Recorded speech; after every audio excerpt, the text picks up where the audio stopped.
Now we're in the data-centric world where we can see we've got so much data that really it's the age of AI. I think it's the same thing that's occurring to all nations, and especially the NATO nations in particular. You can see that historically, defense was, certainly from the Industrial Revolution onwards, was very much focused on large, exquisite platforms and how many of them you had. You'd spend a lot of money on ships and a lot of money on planes and a lot of money on tanks, etc.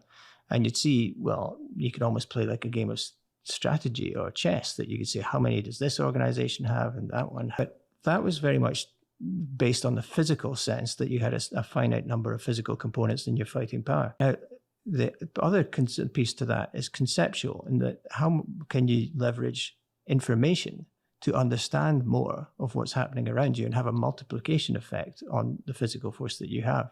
And so we've gone from a world where certainly there's no walking back from the fact that there's a physical component to defense. There will always be there. But we see those platforms as actually computers that fly, float, and drive. They have a huge number of sensors over them. They generate a bewildering amount of data that actually creates almost decision paralysis if there's too much for it. And you need systems that allow the human being to sense, make sense, decide, and act in the operational space. And that is the big shift. So we've gone from platforms, being platform-centric, to then deciding to connect those platforms through networks.